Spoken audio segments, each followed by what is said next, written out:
Up aloft amid the rigging blows the loud, exulting gale. Like a bird's wide outstretched pinions, spreads on high each swelling sail. And the wild waves cleft behind us seem to murmur as they flow. There are loving hearts that wait you in the land to which you go. Many thousand miles behind us, many thousand miles before, the ancient ocean guides us to the well-remembered shore.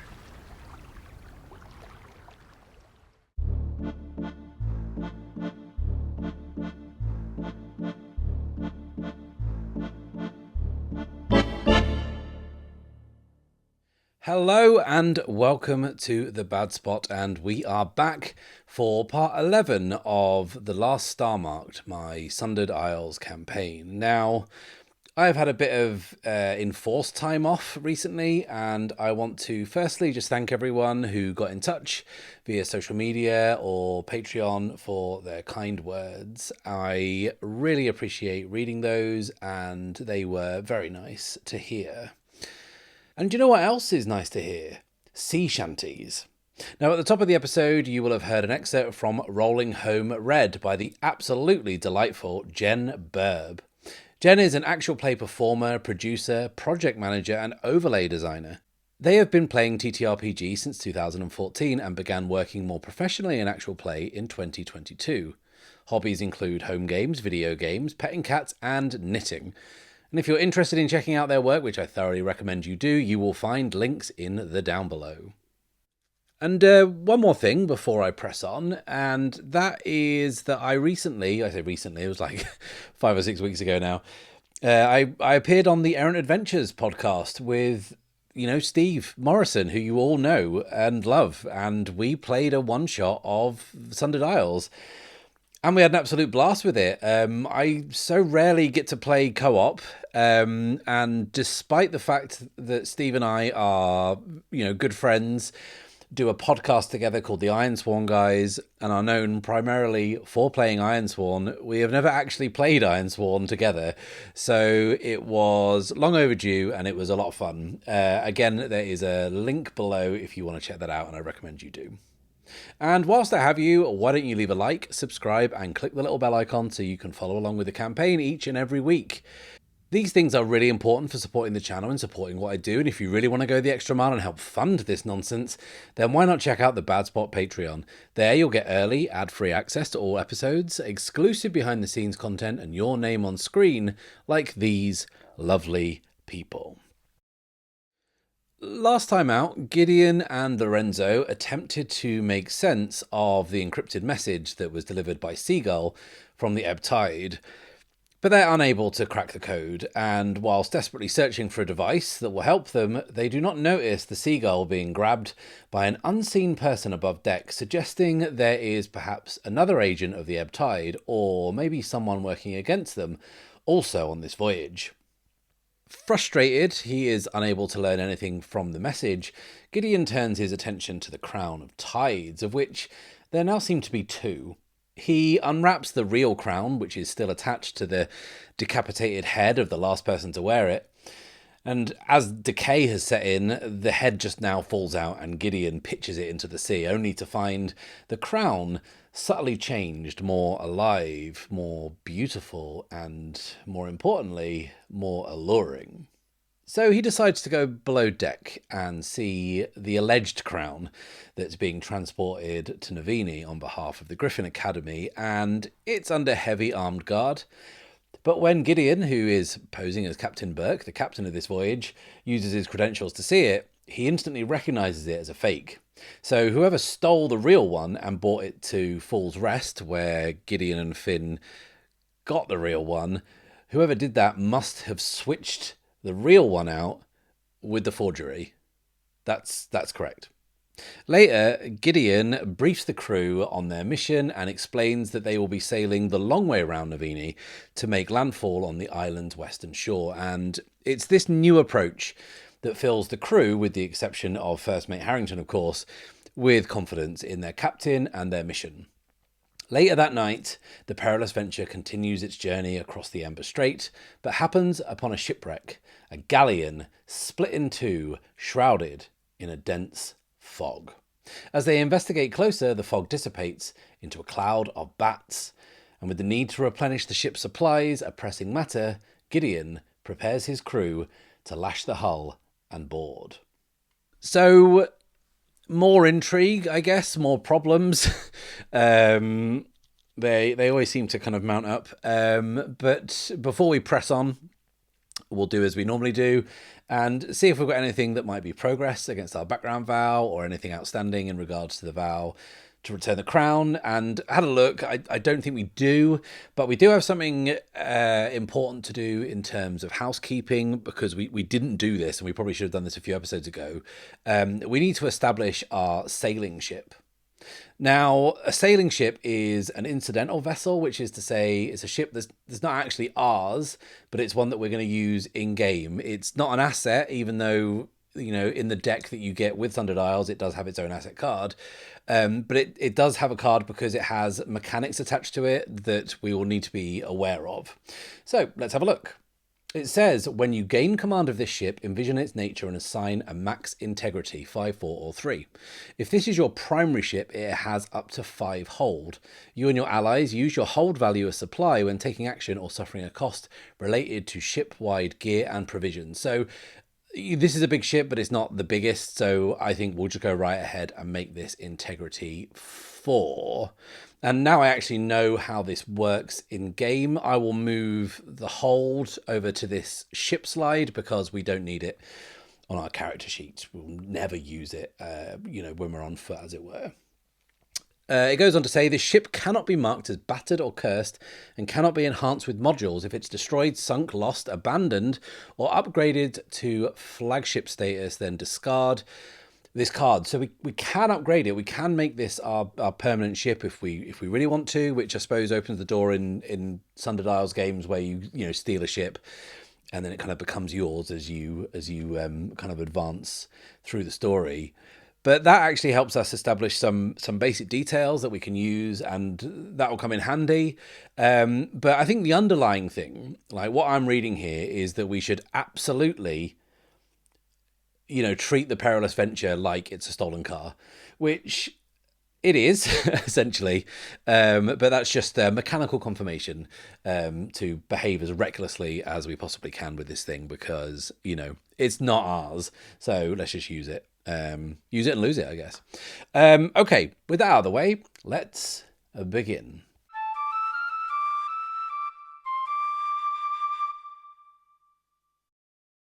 A perpetual low-hanging mist envelops the Barb, the wretched, fetid marshland in the north of the Ember Strait. It's so thick, the place seems to be in a state of permanent nighttime. It's a grim, desolate place. No one would choose to live here.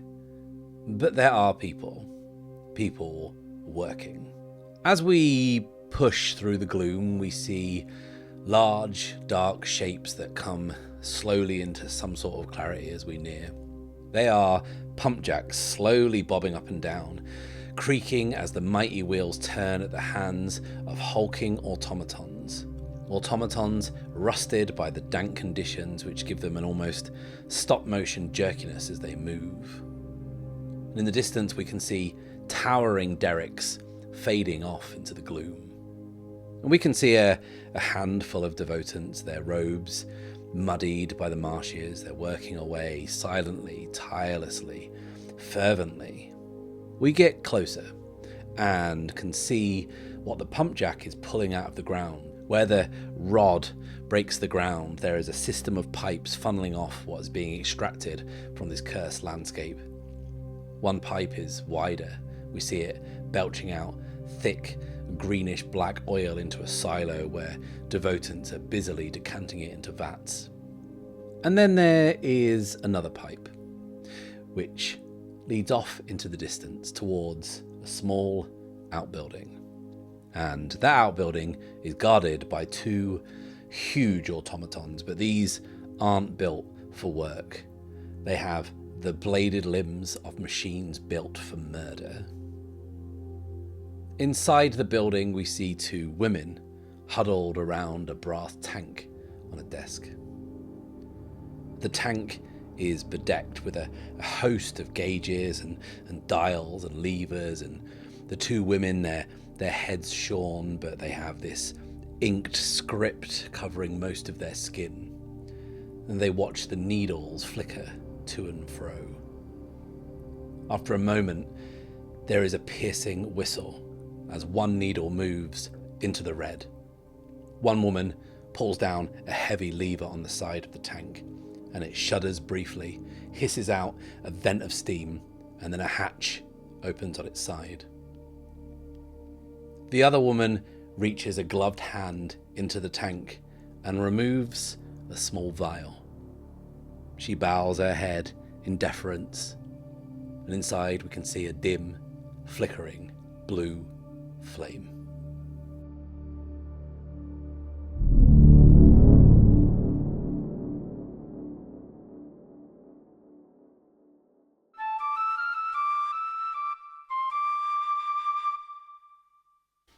Okay, so we've come across this wrecked boat that's shrouded in mist, which dissipated instantly into a cloud of bats. We know what that means, right? And Gideon, going against perhaps his better judgment, has instructed the crew to lash it to the hull so they can board it. And quite rightly, I think everyone is looking at him like he is insane. So why is Gideon, our beautiful boy, why is he doing this? It's a good question, and I've had to think about it. You know me, I often throw something in when there's a cliffhanger that makes, for dramatic excitement, perhaps not the most logical sense. And, it doesn't make logical sense because this is clearly the work of the night ships. We know what it means. They're vampires. We know what they are.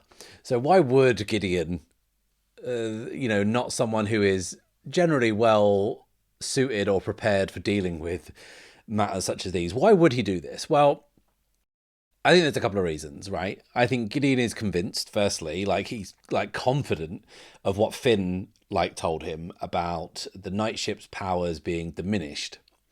And I think that he thinks that's true, right?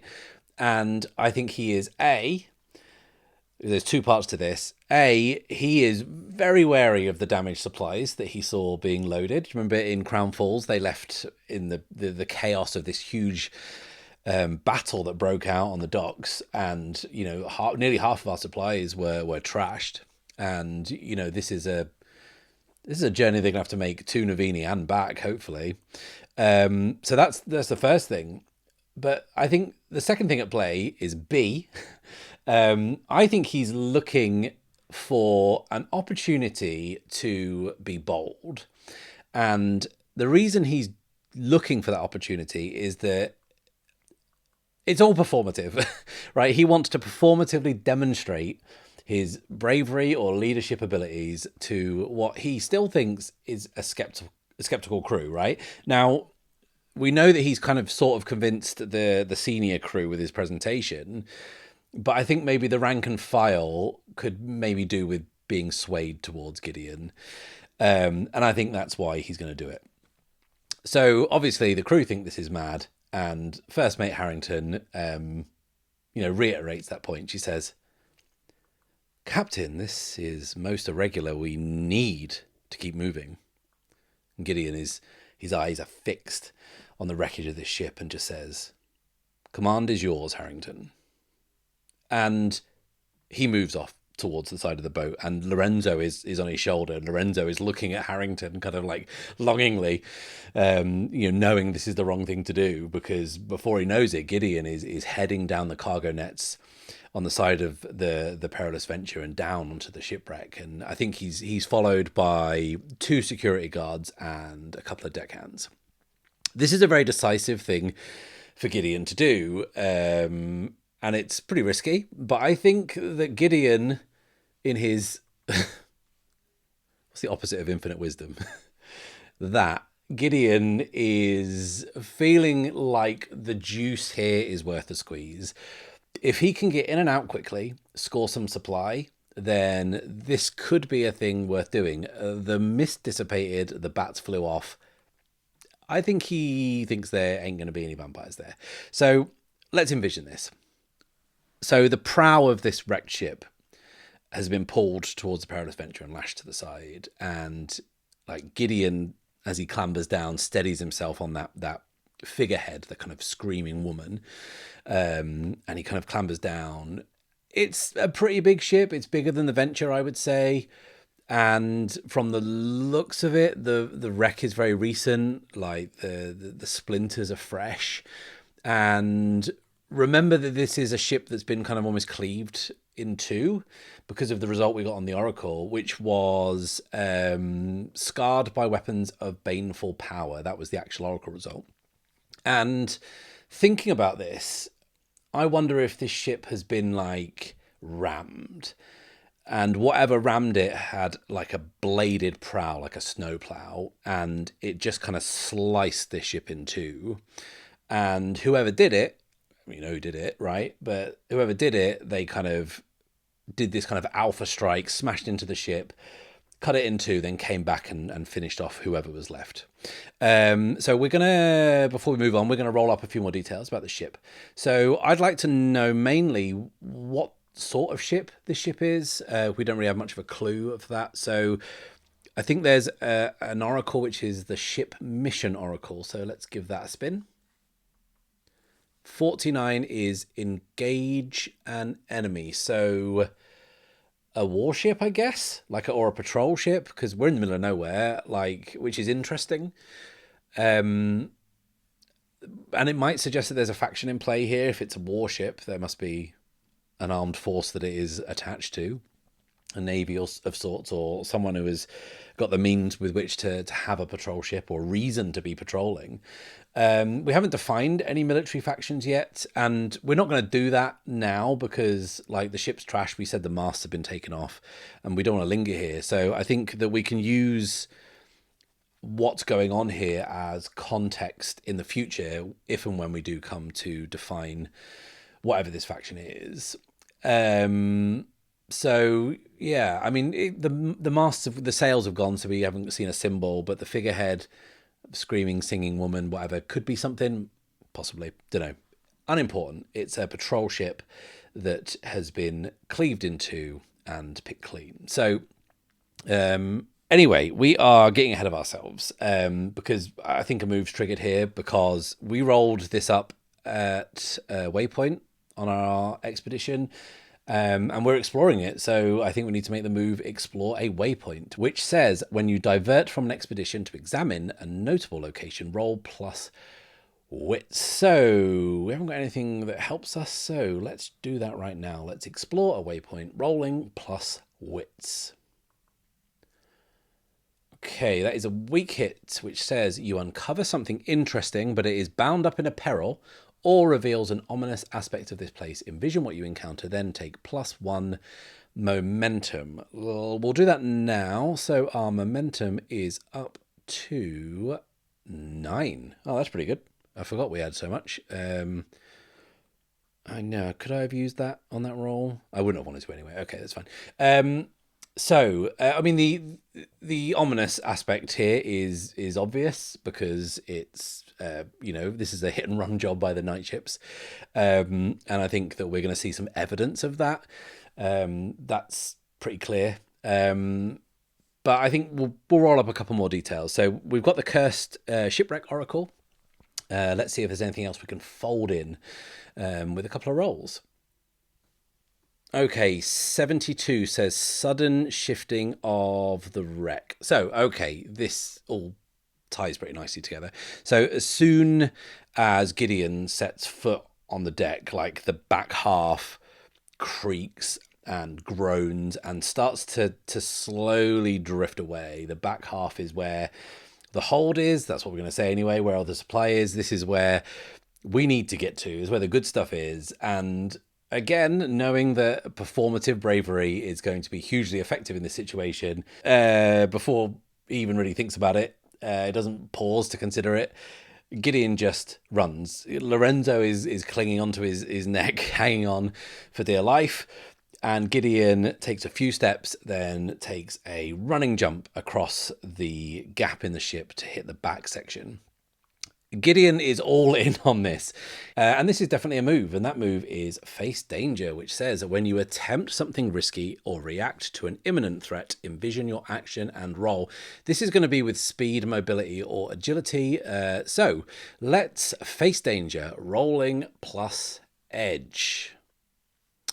Okay, that is a weak hit, which says you succeed, but not without cost. Make a suffer move, -1. Now, I could burn my momentum here, but I don't think it's actually worth it in this situation. I might try and use it for something a little more important later on. Okay, so we'll take the ominous aspect from the previous roll and the weak hit, the suffer move from this weak hit, and we'll kind of fold it all into one. So Gideon is running at full pelt, and he gets closer to the gap, this breach between the two halves of the ship, and he feels his kind of boots start to splash through water as it's starting to slowly tilt downwards, but he can get just enough purchase to jump across the gap. And as soon as he hits the other side, as soon as his feet land, he realizes that the deck is slick and slippery, and he goes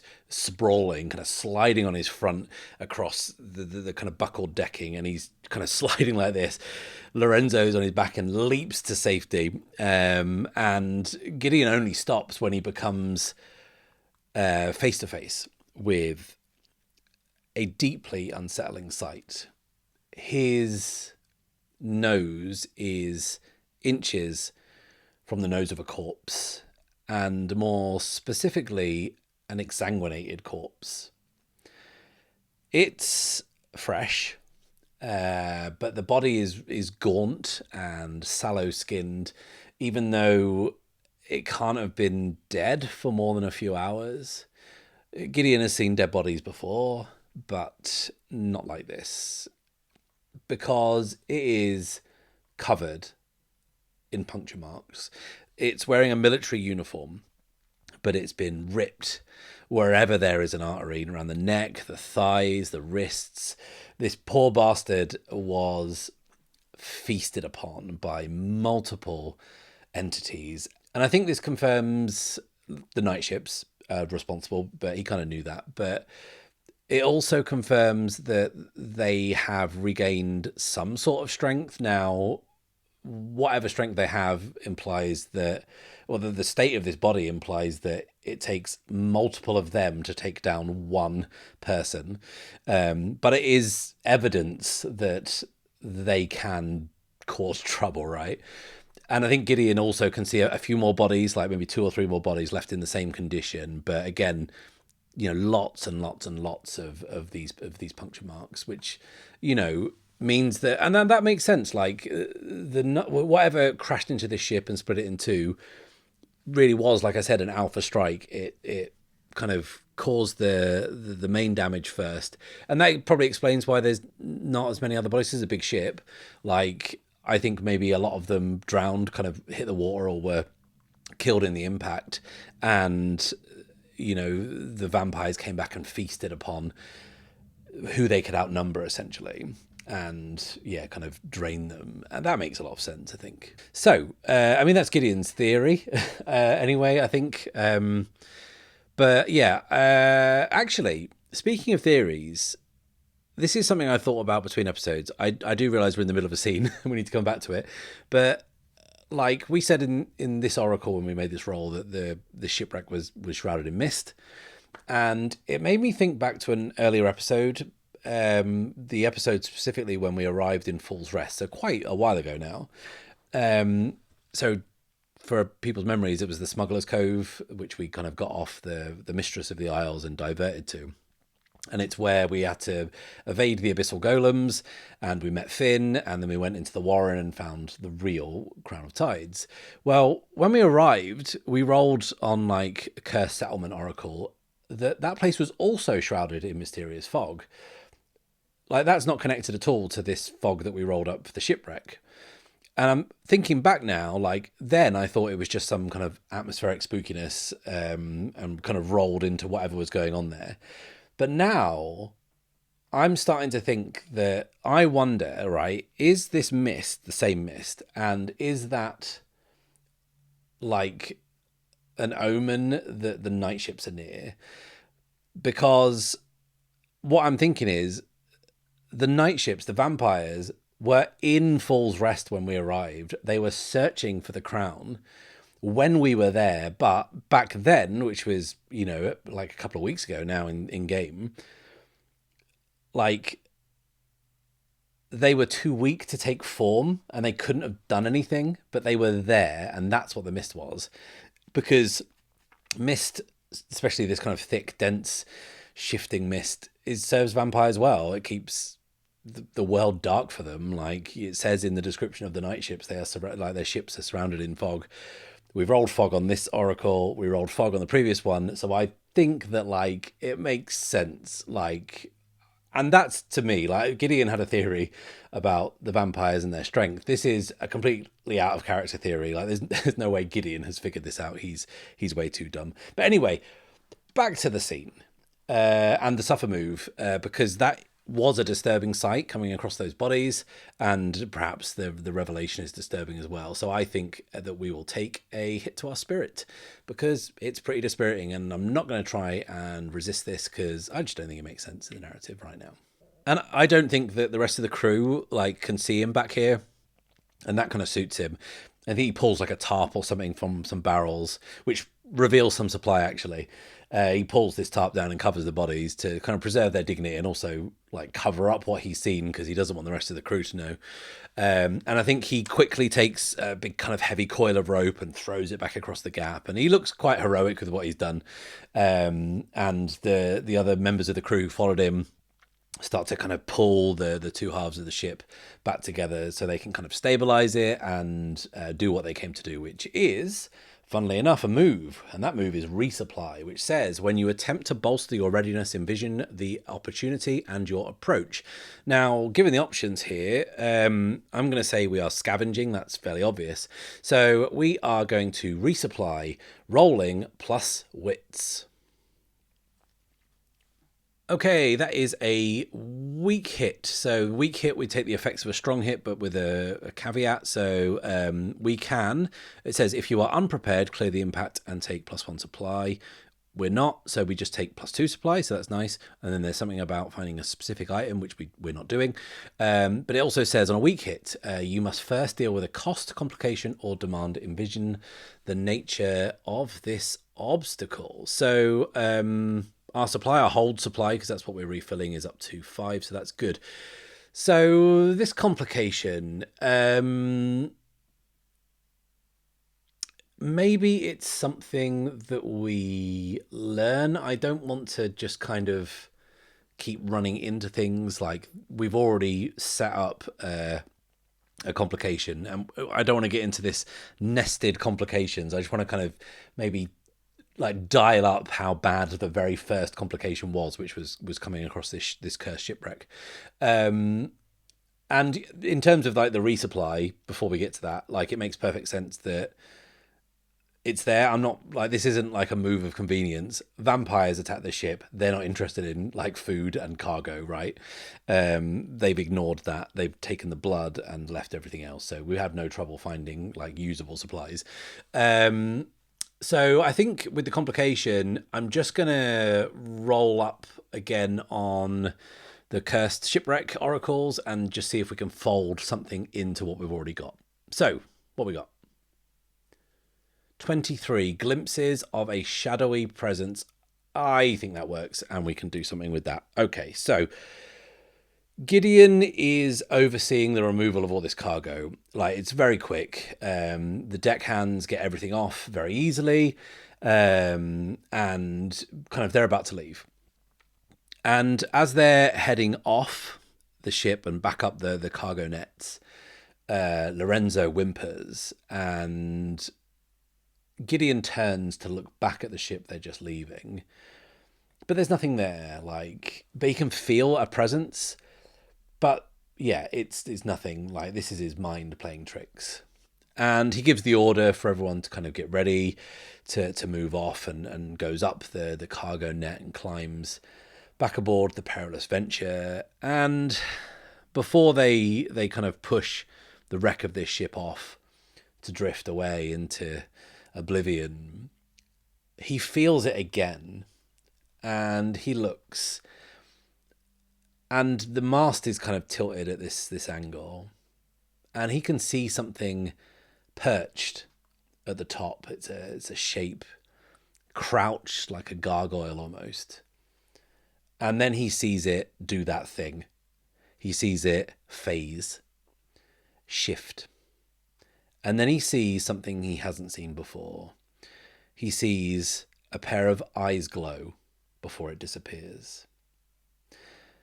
Gideon has been seen.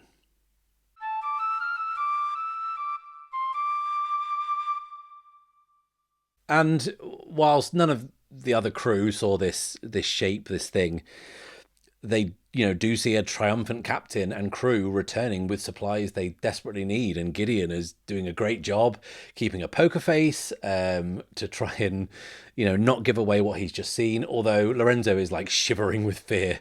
And as soon as they're back on board, Lorenzo runs off back to the captain's cabin. And like, Harrington is watching these supplies be kind of stowed and unloaded. The quartermaster is like checking it all over. And she's trying not to register any kind of reaction, because she's like inwardly, I think, impressed that Gideon risked his own safety to get some much needed supply, and kind of didn't spend too long doing it to put the crew at risk.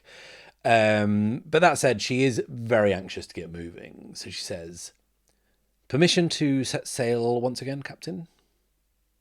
And in terms of also suppressing reactions, Gideon is trying his absolute hardest not to try and leverage this display of selfless bravery into an attempt to seduce Harrington. Like, this is killing him inside.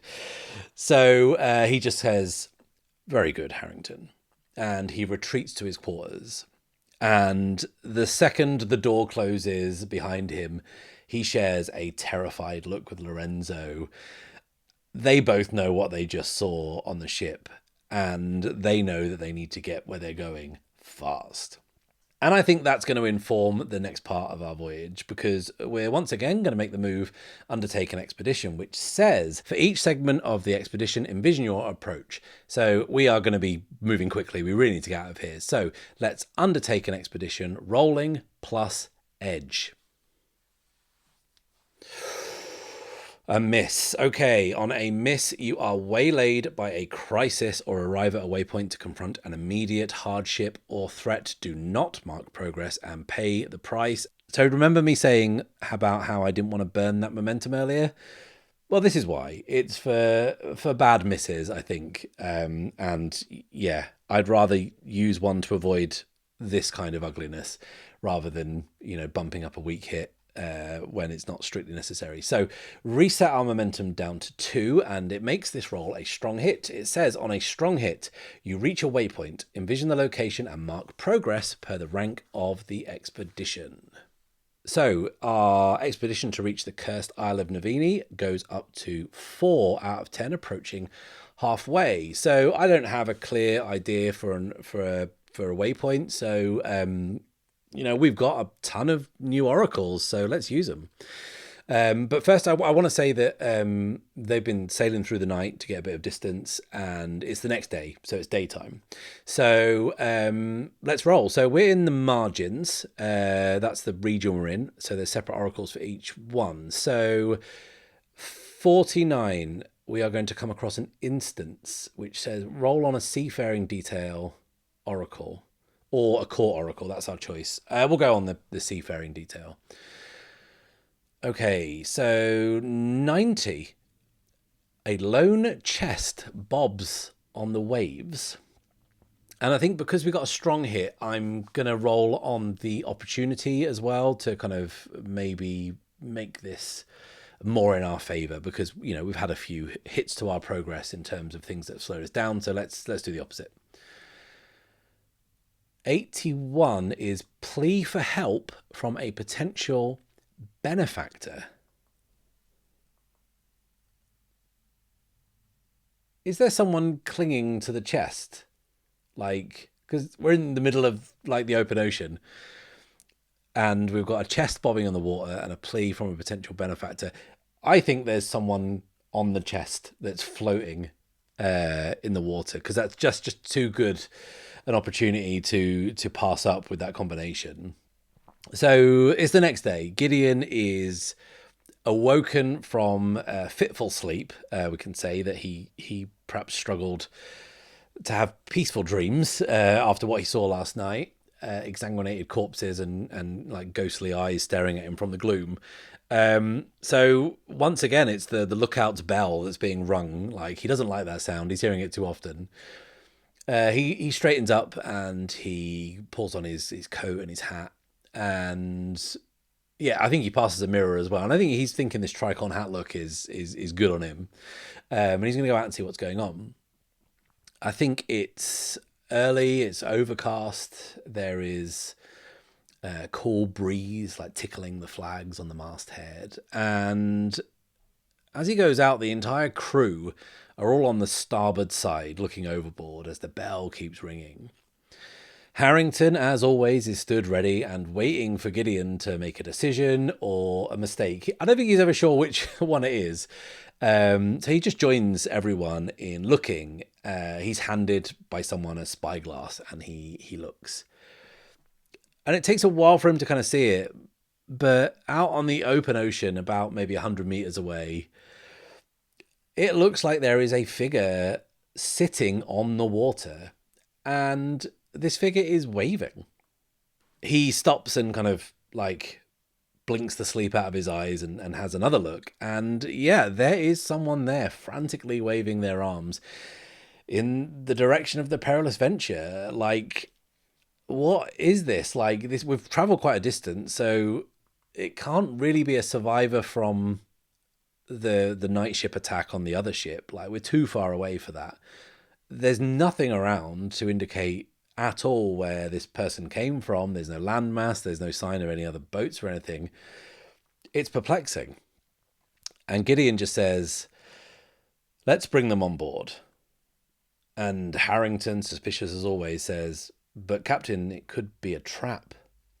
And Gideon just sort of kind of looks around and says, set by whom? Harrington kind of concedes the point and says, as you wish, Captain. And the venture slows. The person on the water is frantically thrashing their way towards the boat, and we can see as it gets closer that it's a man, an older man, wiry with pale skin, red hair, like long and dank. He looks frenzied, wild-eyed, but also like excited that he's seen an actual ship. And he gets within a few meters and the deckhands hook him in and pull him up the side. And as he kind of gets on board, we can see he's wearing ragged clothes. And it's hard to even tell what they were, whether they were robes, whether it's what's left of a cloak or an overcoat. But the strange thing is that he's clutching this large chest really protectively. It's about the size of a suitcase. It's kept him alive on the water, so he's clinging onto it for dear life. And as he finds his feet on board, like, we hear him clearly. His speech is fast and jittery, and it takes a few seconds to process, but you realize that he's speaking in a tongue that no one understands at all.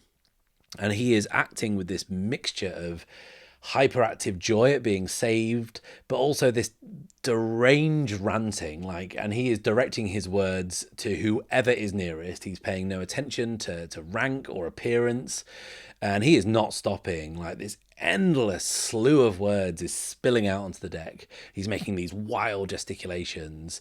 What story he is trying to tell is unclear. And then there is a loud crack, and the man drops to the ground. Gideon turns to see the head of security holding a smoking musket. And this guy looks like a fucking psychopath. He has tan skin that's scarred in all sorts of ugly ways. His eyes are so piercing. These black pupils look like they would bore through your skull at 20 paces. He's not the biggest of the security team, but he certainly looks like he would not stop until you were absolutely dead. He lowers the musket, and the crew all look at him in fear and stunned silence, and he moves over to the man's now very dead body. He stoops, puts his hands under the body's armpits, pulls him up, and throws the body overboard. And he turns to Gideon and fixes him with those black eyes and says, "No rescues. Company policy."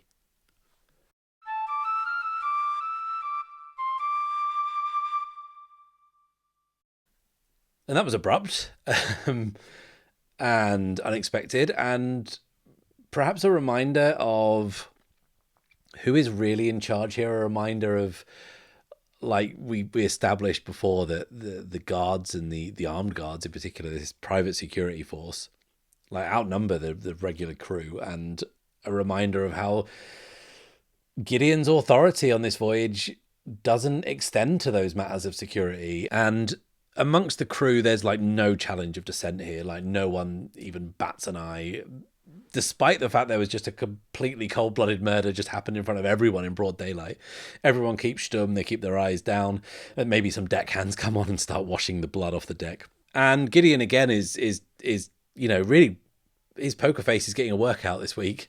He has to not look perturbed for a couple of reasons. One is because he doesn't want to look weak in front of the crew, but also he's made a mistake. If it's company policy, then that would have been in the briefing he got given that he read and missed that point. And even worse, Harrington will definitely know that was included in that dossier that he read and didn't pay attention to him. So that's going to increase that suspicion even more. And the fact that Harrington didn't try and suggest any other approach when Gideon said to bring the kind of guy on board.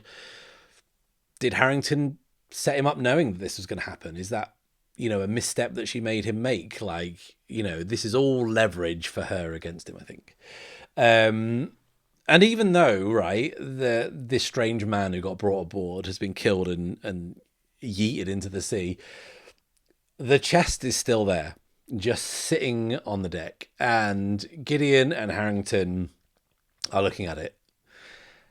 And it's actually Harrington who says, "We should open it." And Gideon, thinking that perhaps this is too good an opportunity to miss, even though the only person who could have provided any kind of context to what they find inside, says, "We probably should." And I think that this moment where they both kind of reveal that they both want to look at this treasure, despite what their duties might suggest, perhaps says something about the other, and I'm not sure whether each of them picks up on it, but yeah.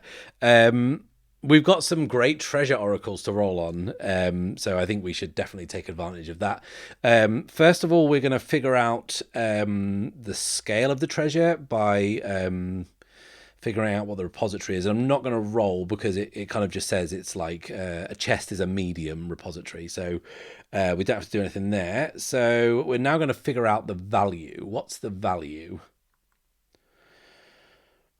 Okay, so a medium repository gives us a value of 1 precious item, which is good. So we're going to roll on the precious item oracle and see what that gives us. Okay, it says a token. Okay, so before we do that, let's do the decent thing. Before we figure out what this token is this treasure cursed?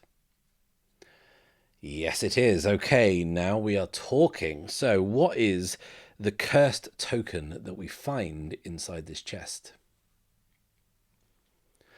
Okay, 57 is leather-bound tome filled with maddening, ever-changing glyphs. Huh. So we're back in the captain's cabin. Lorenzo is up on the desk looking on at what they found, and they opened the chest. There's no lock on or anything, it just kind of opens. It's fine. Like, it's old, it's been buffeted by the elements. Who knows how long this person's been out at sea. And they work their way through the contents of this chest, and it's just kind of detritus and junk they kind of pull out of it, nothing of note or value. But at the bottom, there is, almost as if it's bound in a shroud, this tome. They kind of pull it up and unwrap it. And it's kind of heavily strapped, these kind of leather straps, and they look at the cover and the spine, and again the language that it's written in isn't one that they know, and they kind of share a look before they kind of open the book and look inside. And again, it's kind of indecipherable. They can't tell what any of the things mean. They don't seem to resemble any shapes that they understand. There are clearly pictures, but they don't really look like anything they've seen before. But a strange thing happens. So as they're slowly turning these pages and realizing that they don't understand what it is, they flick back a page. And when they flick back a page, the text has changed. The shapes have moved, morphed. Sometimes it's subtle.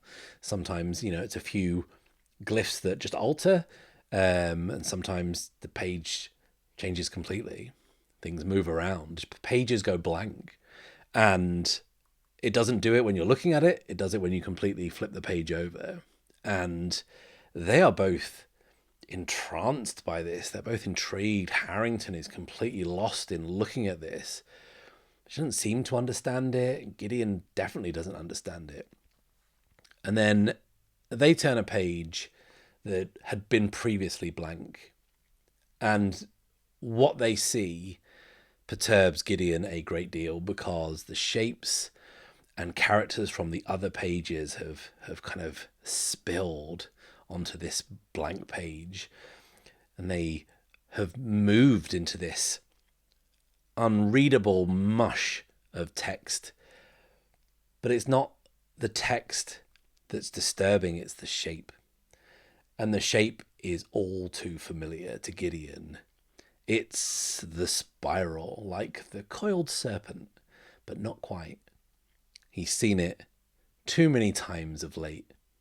And as it dawns on him what he's looking at, he slams the book closed and steps back from the table and says, "I think we should stow this below deck. The Academy will want to see it." And Harrington can see something that Gideon is not aware that he's doing.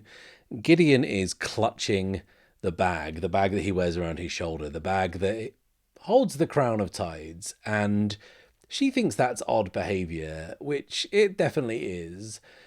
And also it gives us an excuse to tick this clock forward.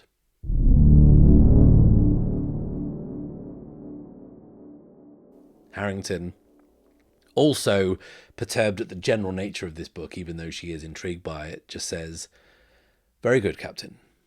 And she places everything back in the chest, picks it up, and leaves. And I think that little flash, that little thing, seeing the symbol again, seeing that pattern, that's shaken Gideon. And more excitingly for us, I mean, not for Gideon, I think that's another little piece of the puzzle as to the nature of his curse and his background veil. So I think that counts as a little bit of progress. So one more tick. Okay. I think I would like to get us moving again. But first, before we do, I feel like it would be appropriate to see if there's any change in the sailing conditions. because I think that will affect how we go about the next leg. So again, we're in the margins, which has its own set of results. What is the weather looking like? Is it fair or foul? 66 is foul. Okay, that's good. Now, I will roll to see if this weather is cursed, because I am desperate. I am pleading for the oracles, for the gods of fate, to give me blood rain. I just want it in my game. So let's see if this weather's cursed. No, fine. Fine. See if I care. I'll get blood rain eventually. Okay, so what are the new weather conditions? 71. Heavy high winds, steady rain, and rough waters. Okay, so with that in mind, let's undertake an expedition. Let's get going again. And I think because of this change of weather, we're gonna have to change our approach. We are going to have to be kind of more vigilant, I guess, a bit steadier. So let's undertake an expedition, rolling plus wits. Okay, it's a weak hit. We do get to mark progress, but the progress costs us, and we can choose one. We can suffer some costs in the shape of a suffer move at -2, or two separate ones at -1, or we can face a peril at the waypoint. Okay, but first let's mark progress. We are up to 6 out of 10, so I feel like we're almost there. And in terms of the complication from this weak hit, like, I'm not going to take a mechanical penalty. Let's face a peril. And I think because twice now we've rolled something up that's been external, something that we've like come across, I don't want to do that again, even though the old Shakespearean rule of 3 is generally quite good. I'd like to explore something internal.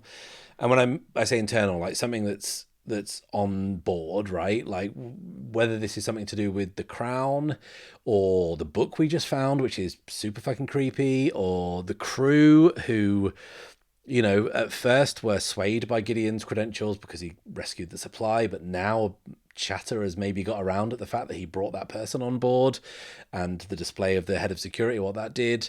We've also got Harrington getting more suspicious. The head of security himself is pretty fucking mean. So let's do something with that. I think we've got enough material to work with. But before we do that, it's nighttime, right? It makes sense for it to be nighttime. And if that's true, then all this might be moot, because we need to see which moon is dominant in the sky. Because if it's Wraith, and if Wraith is full, more specifically, then we're all going to die in a shipwreck. So let's roll and see what the twin fates are up to. Ooh, okay. Wraith is 9. It's not full, but that is as good as, and that is going to have some sort of powerful effect, I think. Gideon will definitely be very, very unsettled by the moon being like this. And I'd just like to say, before anyone ats me about like lunar cycles, I know this isn't how like moons work. Like one can't be full one day and then the other one be full the next day, or like go from being not full to be like, it's a cycle. But look, I didn't write the rules for this game, and it's too cool to like, you know, not do. So it's happening. Wraith is very nearly full. So we've got Gideon spinning out about the moon. We've got these choppy waters and rough sailing conditions. But I think with all the things we've talked about, I think that I'm really more interested, and it's kind of been going this way this episode, to explore what's going on with Harrington. And I'm going to roll on the character motive oracle to see, out of character, Gideon's not going to know this, like what her deal is, what she is up to.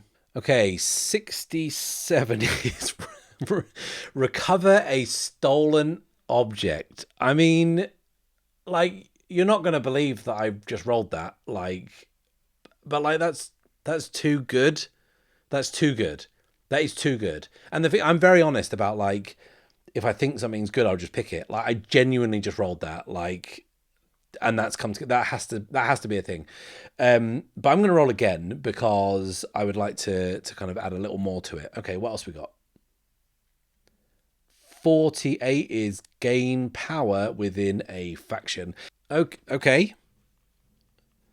So she's there to steal something in order to gain power within a faction. Actually, should we see if this is cursed? Because there is actually a cursed character goal which could trump both of these things and might be more interesting. Is it cursed? No. Okay. Right. Fine. Ignore me. I think that's the most interesting dynamic that's been happening on this ship, right? Because they are very suspicious of each other, and I think Harrington's suspicion of Gideon is more obvious. Like, he's not a captain, and I think she can see through that, but she doesn't know who he is, or like what he is, where he's come from. I think maybe some of it is based on the fact that perhaps she doesn't know the real Captain Burke, but she might know something about him that doesn't quite fit with what Gideon is presenting.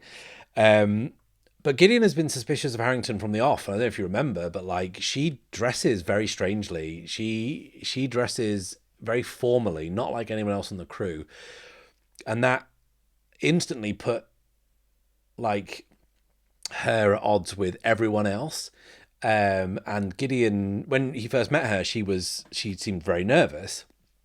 And Gideon, knowing a little thing or two about being an imposter, I think he can kind of spot that. Like, he feels there is something off and he doesn't know what it is. And I wonder if what we're going to get into tonight, this little scene will frame up, like, what if the pair of them, because there's been this kind of like to and fro between them.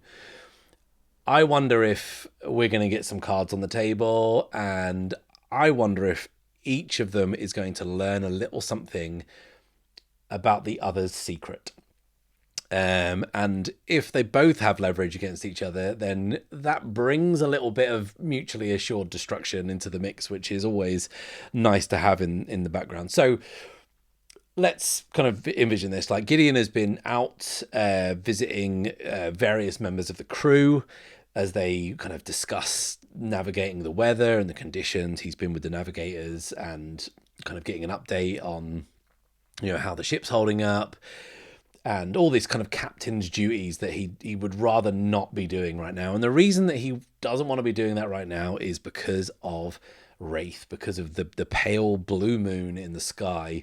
And he feels dreadful. He is pale, he is withdrawn, he is nauseous, he is unsteady. I think the rest of the crew must be thinking he's seasick, he's not built for choppy waters. And I think that's maybe, feeding into this slight distrust that's starting to grow in him amongst the wider crew. This is kind of like dial of trust and distrust that seems to be going back and forth. And he completes his captain's duties. He's seen everyone and he's just desperate to get back to his cabin, but stepping out onto the deck, it's unsteady. The crew are kind of running around desperately trying to keep the ship level and keep everything contained by this storm that is buffeting the perilous venture. Gideon sees the moons. He sees Wraith bright and full, almost penetrating him. He needs to get back to his cabin, fights his way through the rain and the wind, gets there, closes the door behind him. And we see Lorenzo poke his head up from the collar of his coat, shakes the rain off. But there is someone else in his cabin. Gideon feels bad, but not too bad, to draw his pistol. Lorenzo leaps out onto the desk, sees Harrington, also with a pistol raised. Why was she in here? What was she doing? There's a tense silence.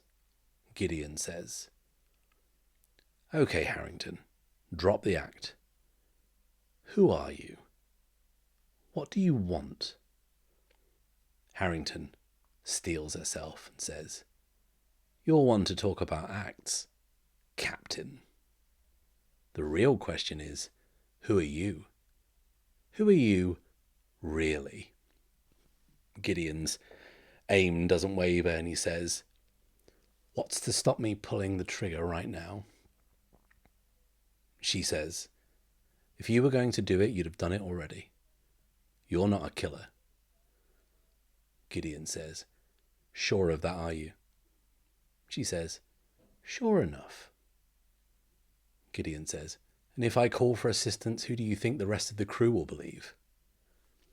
Harrington, again, aim not wavering, says, I think they'd be far more interested to know why your wrist is glowing.